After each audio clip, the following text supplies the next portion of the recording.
Baik, selamat pagi Ibu. Perkenalkan sebelumnya saya Christopher Kristaliwan, CGP Angkatan 7, yang mana pada kesempatan kali ini saya akan mewawancarai Ibu selaku kepala sekolah di tempat saya mengajar dalam rangkaian untuk menyelesaikan tugas di modul 3.1 wawancara terhadap 2 pimpinan kepala sekolah. Pada kesempatan ini Ibu diwawancara yang pertama.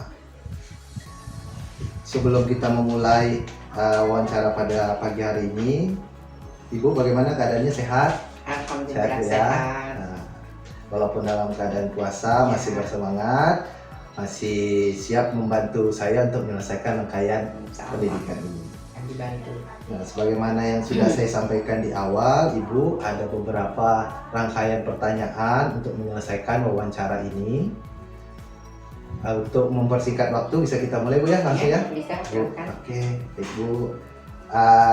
Pertanyaan yang pertama, Ibu, selama Ibu menjadi pimpinan di sekolah, bagaimana Ibu dapat mengidentifikasi atau membedakan antara kasus-kasus yang merupakan dilema etika atau bujukan moral?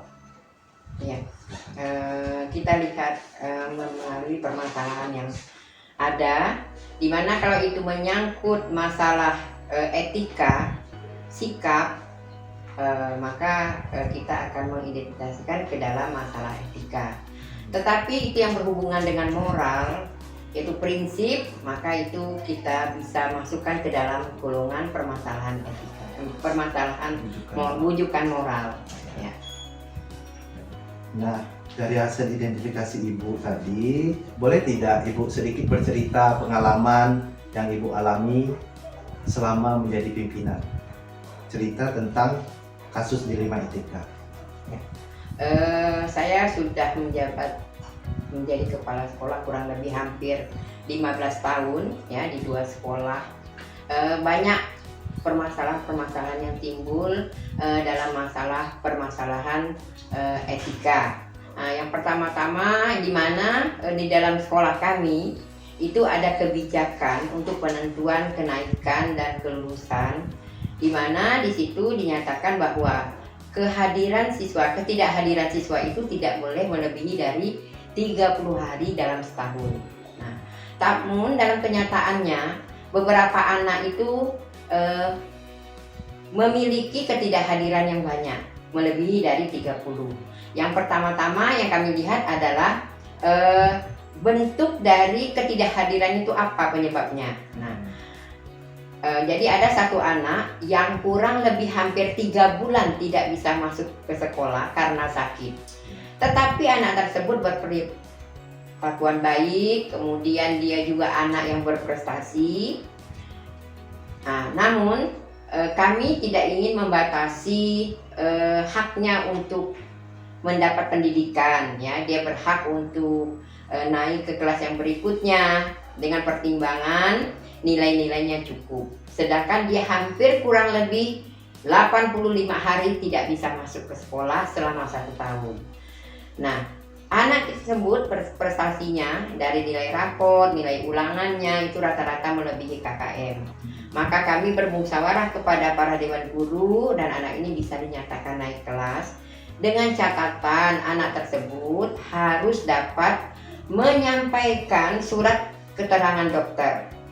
Nah, paling tidak itu ada 4 kali surat keterangan dokter yang bisa dikirim ke sekolah untuk pertimbangan karena dia sakit, sehingga anak tersebut bisa naik kelas. Nah, itu yang kami pertimbangkan berdasarkan kondisi sosial dari anak tersebut. Berarti itu kasus yang terjadi di lingkungan sekolah Bu ya. Jadi pertimbangan Ibu memberikan dia kesempatan karena ada 1-2 hal yang memang bukan kesengajaan sehingga dia tidak masuk. Sakit dan kemampuannya juga prestasinya itu bagus. Ya. Ditambah lagi hasil rapat dewan guru ya. Rapat dewan guru. Ya, berarti semua dewan guru setuju dengan keputusan tersebut. Ya. Baik. Terima kasih Bu untuk ceritanya. Selanjutnya Bu, pertanyaan selanjutnya, selama ini bagaimana Anda menjalankan pengambilan keputusan di sekolah Anda? Terutama untuk kasus-kasus di mana ada 2 kepentingan yang sama-sama benar, sama-sama mendukung nilai kebajikan. Bagaimana Ibu mengambil sikap? Iya. Nah, seorang kepala sekolah itu eh, mempunyai hak ya. Dia harus bisa memanage konflik-konflik yang ada di sekolah. Itu yang dihadapi oleh kepala sekolah dalam menangani masalah manajemen konflik. Nah, hal seperti tersebut, Pak, itu merupakan bagi saya adalah manajemen konflik yang saya harus bisa mengambil sebuah kebijakan yang dapat memberikan arah kebaikan. Nah, di mana di sini tentu saja saya tidak boleh mengambil keputusan sendiri. Kita tidak boleh main hakim sendiri, dan kita perlu mempertimbangkan situasi dan kondisi sosial seorang anak, situasi dan kondisi yang lain yang mendukung. Apakah ia masih bisa kita pertahankan atau kita keluarkan. Nah, ada beberapa contoh yang saya dapatkan, ini saya berikan contoh. Anak itu berprestasi di mana dia pernah membawa piala ke sekolah. Nah, tetapi kenyataannya dia itu terlibat tawuran sehingga dia itu ditangkap oleh Pol PP ya, karena kebetulan dia ikut kawannya, padahal sebenarnya dia anaknya tidak nakal 100%, tapi karena pengaruh kawan lain. Di sekolah kami kebijakan seperti itu harusnya anak itu keluar. Nah, tetapi saya sebagai seorang kepala sekolah melihat, memandang, meninjau jauh sebelumnya apa yang telah dedikasi anak itu berikan kepada sekolah, sikap dan perilakunya. Maka di hadapan rapat Dewan Guru saya memutuskan anak itu harus dipertahankan. Karena anak ini bukanlah nakal yang betul-betul merupakan sikap dia, tapi karena pengaruh kawan, dan dia juga membawa prestasi bagi sekolah karena dia membawa piala waktu itu kami adalah juara sepak bola, juara 1 sepak bola. Nah, sehingga dengan pertemuan dengan Dewan Guru, anak itu disepakati untuk bisa tetap dipertahankan dengan catatan dengan masa percobaan 3 bulan. Setelah itu kami berkoordinasi dengan orang tua untuk menjaga sikap anak tersebut sehingga tidak terjadi hal-hal itu terulang kembali. Alhamdulillah anak itu bisa menyelesaikan pendidikannya di sekolah kami dengan prestasi yang memuaskan. Ya. Ya. Selanjutnya Bu, nah dari cerita tadi, langkah-langkah atau prosedur yang biasa Ibu lakukan untuk mengambil sebuah kebijakan itu apa-apa aja Bu? Ya. Yang pertama-tama, saya tidak pernah ingin mendengarkan info dari sepihak saja. Misalnya kita dapat info bahwa anak ini bermasalah karena begini, saya tidak mau dapat info sepihak. Nah, saat kami dengan beberapa Dewan Guru, yaitu biasa dari bagian kesiswaan, guru BK, kemudian wali kelas dan beberapa guru lainnya itu mencari info yang sebenar-benarnya. Nah, kami dapatkan info dari kawan sekelasnya atau kawan terdekatnya atau tetangganya dan orang tua. Nah, karena biasanya permasalahan ini yang terjadi kepada seorang anak itu kadang-kadang orang tua tuh tidak tahu. Nah, setelah orang tua dipanggil dan anaknya mendapat info bahwa anaknya mendapat permasalahan, baru orang itu tahu. Nah, jadi kita lihat dulu info yang sebenarnya itu apa. Jadi kita tidak mendengar info dari sepihak, tapi lihat dari berbagai pihak. Nah, apabila memang benar-benar info itu kurang lebih sama, barulah kita memikirkan apa kebijakan langkah yang kita lakukan selanjutnya. Langkah kebijakan apa yang harus kita lakukan. Kalau di sekolah kami, kalau permasalahannya belum terlalu berat, anak itu biasanya kita beri peringatan. Beri peringatan pertama, peringatan kedua, yang ketiga itu skorsing. Udah skorsing masih lagi tidak ada perubahan, yang terpaksa kita kembalikan dengan orang tua. Jadi kita tidak menggunakan bahasa yang kasar, dikeluarkan dari sekolah tidak, tetapi di sekolah kami dan saya selalu membiasakan kepada kawan-kawan kita pakai bahasa yang halus. Anak itu dikembalikan ke orang tua. Nah, jadi di sini jiwa kekeluargaan tetap kami pertahankan di sekolah kami. Bagus. Selanjutnya Bu, selama beberapa tahun ini kan berjalan, apa saja yang selama ini anda anggap atau Ibu anggap tuh efektif dalam pengambilan keputusan pada kasus-kasus dilema etika? Hal apa saja yang paling efektif menurut Ibu? Iya. Jadi yang pertama-tama kami selaku kepala sekolah ya, kita kan biasanya mendapat info dari guru mata pelajaran, dari wali kelas, kemudian baru sampai ke kepala sekolah. Kepala sekolah adalah orang yang penentu kebijakan utama. Nah, tentu saja seperti itu kita tetap bekerja sama dengan kawan-kawan lainnya. Suara hati dari kawan-kawan itu tetap harus kita pakai. Nah, dan kita akan melihat juga situasi dan kondisi sosial anak tersebut. Dan kalau memang benar-benar sudah tidak dapat tadi, udah kita tidak bisa kita perjuangkan, ya terpaksalah kita mengambil keputusan yang paling bijak. Apakah anak itu dikeluarkan, dikembalikan ke orang tuanya, atau anak itu kita beri masa percobaan selama 3 bulan. Nah, seperti itu Bu ya.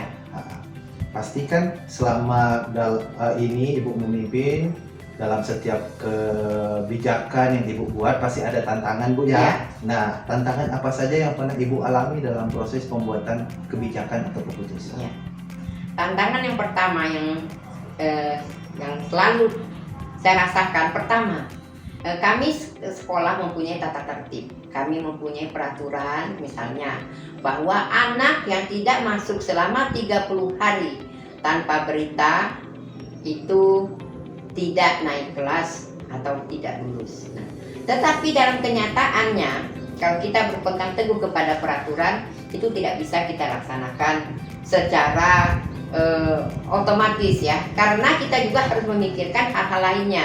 Nah, jadi yang kedua, dalam hal ini di mana kami sebagai pembuat keputusan, tetapi juga kita harus ada memikirkan efek sampingnya kepada anak tersebut. Jadi tidak harus kita itu dengan sebuah peraturan harus saklek, tidak, tetapi harus ada pertimbangan-pertimbangan lainnya. Kalau anak ini dikeluarkan, bagaimana nantinya? Kalau anak ini masih kita pertahankan, bagaimana keadaan sekolah kita? Nah, itu harus secara bersama-sama kita pikirkan. Jadi itulah langkah-langkah yang kami perhatikan dulu sebelum kita mengambil keputusan. Nah, karena dalam hal ini sekolah kan kita ini adalah membina manusia. Nah, kalau kita hanya tukang kayunya patah, kita ganti udah. Nah, tetapi kalau kita di sekolah itu kita menjadi sebuah bengkel dalam memperbaiki tingkah laku anak, prestasi anak, kemudian kemana arah anak yang akan dituju untuk pendidikan selanjutnya. Jadi di sini karena kita ini adalah bengkelnya manusia, maka kita harus mempertimbangkan segala macam aspek. Terbaik lah Bu ya. Yang paling terbaik lah kita cari. Ya. Coba Bu. Kemudian biasanya kan Ibu seandainya ada masalah nih di sekolah. Kalau Ibu untuk menyelesaikannya, apakah Ibu punya jadwal tertentu untuk menyelesaikan masalah itu atau Ibu langsung menyelesaikan? Nah, biasanya Ibu pakai jadwal yang seperti ini. Iya. Kita lihat dulu. Kalau merupakan permasalahan itu tidak berat, itu langsung kita selesaikan. Tetapi kalau permasalahan itu tergolong berat, kita perlu kerjasama dengan guru-guru lain. Paling tidak dengan guru BP, guru kesiswaan, waka kurikulum, waka kesiswaan, dan wali kelas. Nah, kita harus tetap bekerja sama di situ kalau permasalahannya berat. Nah, kalau permasalahannya tidak berat, itu bisa kita langsung selesaikan sendiri. Tetapi dalam hal ini, alhamdulillah di sekolah kami, guru-guru itu memahami fungsinya. Jadi tidak harus semuanya kepala sekolah tangani. Mereka tangani dulu. Kalau memang itu permasalahan itu tidak dapat ditangani oleh wali kelas atau guru, baru masuk ke ranah kepala sekolah. Nah, seperti itu. Jadi ada kerjasama dari berbagai stakeholder kami di sekolah. Biasanya Bu, kalau yang memerlukan, tadi kan kalau yang sendiri itu kan bisa langsung Bu ya? Kalau yang memerlukan beberapa rekan-rekan tuh perlu waktu berapa Bu? 3 hari atau 4 hari? Iya, sekitar 3 hari. 3 hari, 3 hari baru selesai sesuai dengan ya. Baik Bu. Kemudian adakah orang atau faktor-faktor tertentu yang selama ini mempermudah Ibu dalam proses pengambilan keputusan? Alhamdulillah di staf kami, yaitu personel kami, yaitu guru, kemudian tata usaha, serta satpam sekolah itu sangat membantu kami. Nah, karena dengan kerjasama yang baik ya di antara staf, jadi kita itu mempermudah saya dalam mengambil sebuah keputusan. Dan keputusan itu berarti bukanlah didasari oleh keputusan kepala sekolah semata-mata, tetapi keputusan bersama yang berdasarkan dari hasil musyawarah bersama. Ya. Berarti kalau bisa saya simpulkan tuh warga sekolah Ya, semuanya membantu Bu ya. ya, warga sekolah itu Walaupun membantu. dalam intinya nanti keputusan akhirnya tetap kepada pimpinan atau Ya. kepala sekolah yang Ya. menentukan. Ya. Baik. Dalam hal ini juga saya selaku kepala sekolah, kalau memang permasalahan itu berat, sebelum saya mengambil sebuah keputusan, kalau itu sangat berat, saya selalu bekerja sama dengan komite sekolah. Nah, kadang saya menelpon pengurus komite, saya menyampaikan permasalahan tersebut, dan juga dengan pengawas sekolah. Nah, barulah kita mengambil keputusan yang benar-benar yang kita putuskan bersama. Nah, jadi dalam hal ini stakeholder sekolah kami itu tetap kita manfaatkan bersama. Difungsikan Ya, sebagaimana difungsikan sebagaimana mestinya. mestinya Bu ya. Baik sekali Bu. Berarti tidak ada keputusan yang mutlak oleh satu orang, tapi mendengarkan, melihat, Ya. mempertimbangkan Bu Ya. ya. Kurang lebih seperti itu. Baik Bu. Ini pertanyaan terakhir saya Bu. Dari berdasarkan tadi Ibu sudah cerita 15 tahun Ibu menjadi kepala sekolah, berbagai macam masalah, kebijakan, keputusan yang Ibu ambil. Ya. Dari semuanya itu apa yang bisa Ibu simpulkan atau refleksikan kepada saya dari semua pengalaman yang Ibu punya? Ya. Silakan. Alhamdulillah selama saya menjadi kepala sekolah kurang lebih 15 tahun, di mana dalam hal ini saya tidak pernah merasa didemo oleh masyarakat. Alhamdulillah. Karena saya di sini sebagai kepala sekolah juga sebagai ibu dari anak-anak murid saya, sebagai kakak tertua bagi kawan-kawan guru dan staf saya. Jadi dalam hal ini saya berusaha secara bijaksana dalam mengelola sekolah, karena sekolah itu kan ada siswa dan ada staf. Nah, jadi dua orang yang harus saya bina, di mana pertama tugas kami sebagai guru adalah membina siswa, dan selain itu saya juga harus membina staf. Nah, sebagai teman saya, kawan seperjuangan saya dalam mengembangkan sekolah. Sehingga salah satu bentuk kekeluargaan yang saya terapkan di sekolah, di mana saya harus mengenal keluarga dari teman-teman saya tersebut. Nah, jadi kalau setiap hari raya, hampir semua guru itu dan TU saya sudah pernah mendatangi rumah mereka. Ya, saya kunjungi. Sehingga saya sudah kenal dengan keluarganya, dengan anak-anaknya. Dan kemudian saya membiasakan kepada kawan-kawan semua untuk menyampaikan ada hal apapun. Misalnya, kenapa Bu?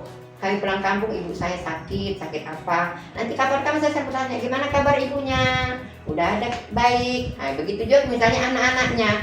Jadi alhamdulillah hampir semua anak guru dan anak TU saya tahu.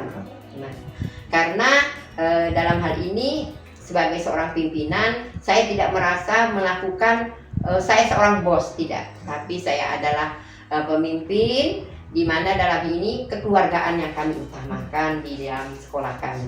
Alhamdulillah kawan-kawan itu bisa saya ajak kerjasama dalam hal ini, dan saya tidak pernah mau mendengar info dari seorang saja. Nah, kadang-kadang ada di berbagai staf, ini kawan ini malas, tapi tidak. Saya dengan ini secara bijaksana, saya berusaha tanya apa permasalahannya, bagaimana solusi selanjutnya. Sehingga alhamdulillah di dalam sekolah saya tidak ada masalah, jadi tidak ada gap ya, tidak ada gap di sekolah kami, di mana kekeluargaan itu yang selalu saya kembangkan sehingga tidak ada permusuhan. Alhamdulillah itu bisa kami laksanakan dengan baik, dengan secara kekeluargaan. Nah, terus terang di sekolah, saya kepala sekolah sekaligus juga sebagai, saya ini adalah bukan catering ya, tukang catering, saya tukang masak. Karena prinsip saya, cinta itu dimulai dari perut. Kalau rapat di sekolah, dengan dananya yang sekian, saya masak. Kalau staf saya makan dengan senang hati, makannya enak, senangnya hati saya walaupun saya capek. Nah, di situ. Karena saya prinsip cinta itu dimulai dari perut. Kalau perutnya lapar, tidak akan ada cinta. Marah-marah aja. Iya. Alhamdulillah kami bisa sejahtera walaupun hanya makan seadanya. Misalnya ada rapat atau ada apa, tapi kawan-kawan semuanya senang. Itulah yang saya terapkan sehari-hari, apalagi ini saya hampir memasuki masa pensiun. Bulan Juni tahun depan saya sudah pensiun. Semoga gerak langkah saya yang baik menurut kawan-kawan, menurut anak-anak murid saya bisa dijadikan contoh. Hal-hal yang jelek ya tidak usah dijadikan contoh. Mudah-mudahan saya bisa menjadi panutan buat kawan-kawan, guru, dan juga anak-anak. Berarti kalau boleh saya simpulkan Bu ya, Ibu tuh menempatkan diri bukan hanya sebagai seorang pemimpin, tapi seorang keluarga dan ibu kalau saya lihat dari penjelasan Ibu tadi. Baik Bu, dari hasil wawancara ini banyak sekali informasi yang saya dapat, sekaligus pembelajaran juga bagi kami atau bagi siapapun yang melihat dan mendengarkan video ini. Semoga apa yang Ibu sampaikan bisa jadi role model bagi kami atau siapapun yang mendengarkan video ini. Saya ucapkan banyak terima kasih Bu atas wawancara hari ini. Semoga yang Ibu sampaikan dapat menjadi ilmu bagi kami yang muda-muda dan bisa mempermudah semua urusan Ibu karena kebaikan yang sudah Ibu laksanakan dari 15 tahun lalu, bahkan dari seorang guru menjadi seorang pimpinan sampai saat ini Bu. Terima kasih banyak Bu atas kesempatannya. Sampai ketemu lagi di wawancara berikutnya. Apakah Ibu ada yang ingin menyampaikan sesuatu untuk mengakhiri wawancara ini? Silakan. Ini beberapa pesan yang saya sampaikan kepada kawan-kawan guru-guru, khususnya guru penggerak ya. Guru penggerak itu adalah guru yang penggerak dengan metode-metode yang baru demi perkembangan sekolah.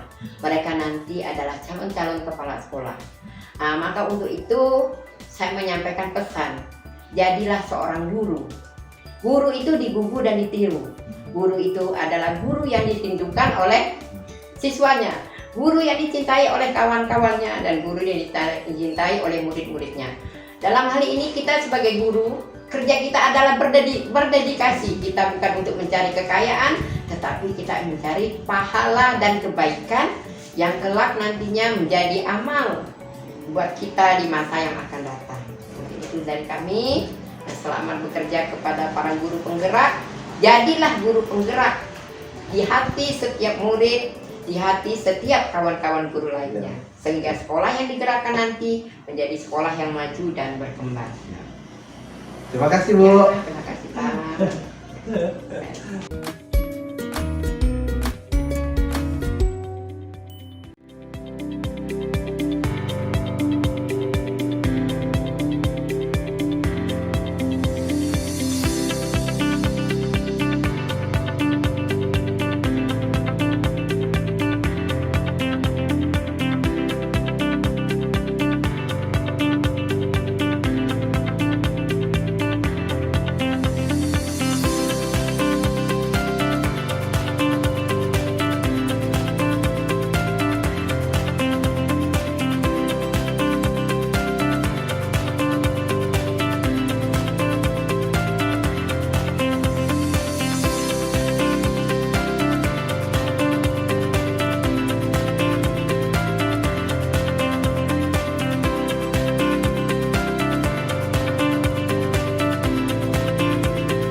selama ini, selama Ibu menjadi pimpinan di sekolah, bagaimana Ibu dapat mengidentifikasi atau membedakan antara kasus-kasus yang merupakan dilema etika atau bujukan moral?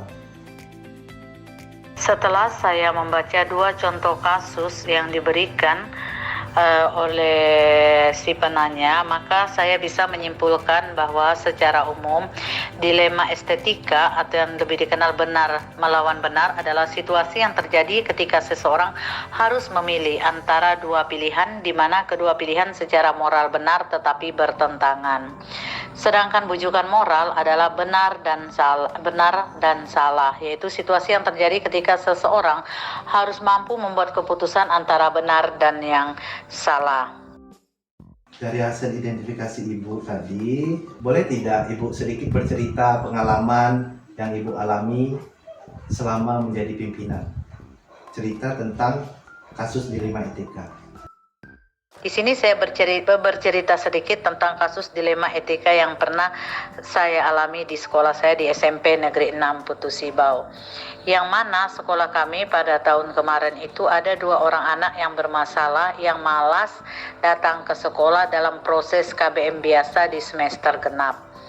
Dan salah satu anak tidak kami luluskan karena memang setelah beberapa kali pendekatan pemanggilan dengan orang tua anak tersebut tidak ada itikat baik dari pihak orang tua mereka untuk datang ke sekolah menyelesaikan tugas atau menyelesaikan tugas-tugas akhir yang diberikan sekolah.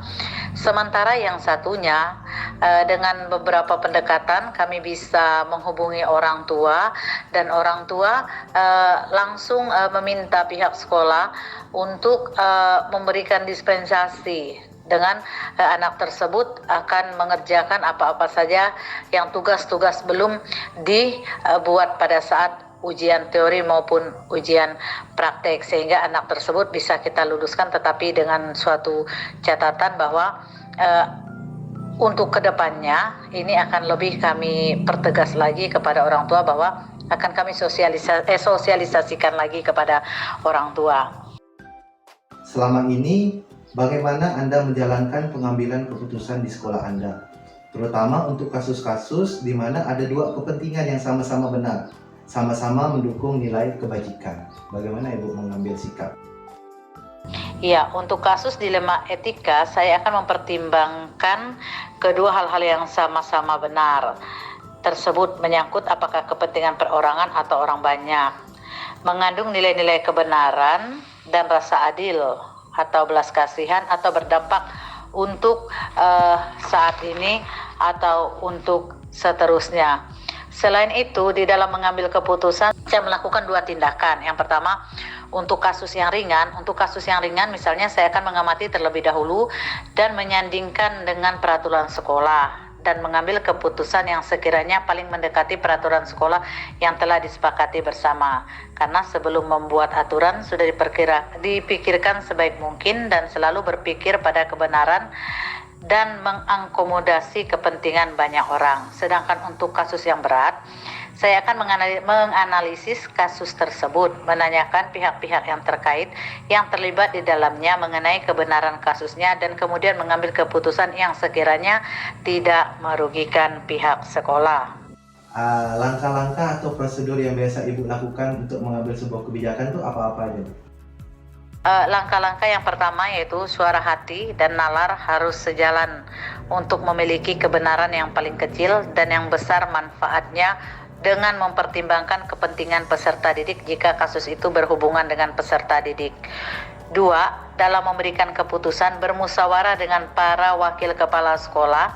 Setelah dicapai kesepakatan, maka saya akan mengumpulkan seluruh dewan guru dan tenaga kependidikan untuk bermusyawarah. Keputusan yang diambil tetap menimbang apakah keputusan itu tidak mencemari nama baik sekolah dan menggunakan suara terbanyak dari warga sekolah. Dan yang berikutnya, yang ketiga, menyampaikan hasil keputusan tersebut kepada siswa atau masyarakat yang terlibat dalam kasus tersebut dengan kepala dingin, tidak emosi, untuk menghindari timbulnya permasalahan yang baru. apa saja yang selama ini Anda anggap atau Ibu anggap tuh efektif dalam pengambilan keputusan pada kasus-kasus dilema etika? Hal apa saja yang paling efektif menurut Ibu? Melakukan diskusi dengan para wakil, kepala sekolah, dan para guru senior yang berdomisili di wilayah kasus untuk membahas akar permasalahannya, menentukan siapa-siapa yang terlibat dalam situasi seperti ini, mengumpulkan fakta dengan bertanya pada masyarakat sekitar, menguji kebenaran atau kesalahan, serta membuat kesimpulan permasalahan benar lawan benar. Tantangan apa saja yang pernah Ibu alami dalam proses pembuatan kebijakan atau keputusan? Ya. Yaitu ketika mengambil keputusan mengenai kasus kepentingan individu dengan sekolah, terus rasa keadilan dan rasa kasihan, kebenaran dan kesetiaan, takut menyinggung perasaan orang-orang yang terlibat di dalam permasalahan tersebut. Biasanya kan Ibu, seandainya ada masalah nih di sekolah, kalau Ibu untuk menyelesaikannya, apakah Ibu punya jadwal tertentu untuk menyelesaikan masalah itu atau Ibu langsung menyelesaikan? Nah, biasanya Ibu pakai jadwal yang seperti ini. Mengenai tata kali dalam penyelesaian masalah, tidak ada waktu khusus atau jadwal khusus. Tentunya saya akan segera menyelesaikan masalah sesegera mungkin apabila masalah tersebut melibatkan banyak orang atau pihak lain, setidaknya untuk meminimalisir kebenturan. Kemudian, adakah orang atau faktor-faktor tertentu yang selama ini mempermudah Ibu dalam proses pengambilan keputusan? Terus ada beberapa faktor yang mempermudah saya dalam mengambil keputusan, yaitu adanya dukungan dari Bapak Ibu Dewan Guru SMP Negeri 6 Putu Sibau, yang mana kami di sini lebih menjunjung tinggi musyawarah dan mufakat sehingga keputusan yang kami ambil itu adalah keputusan melalui suara yang terbanyak. Dari semuanya itu, apa yang bisa Ibu simpulkan atau refleksikan kepada saya dari semua pengalaman yang Ibu punya? Pengalaman saya dalam pengambilan keputusan dilema estetika adalah bahwa keputusan yang diambil sama-sama benar, tetapi tetap harus dipilih salah satu dengan berasaskan kepentingan untuk banyak orang. Kiranya hanya itu yang bisa saya sampaikan. Terima kasih.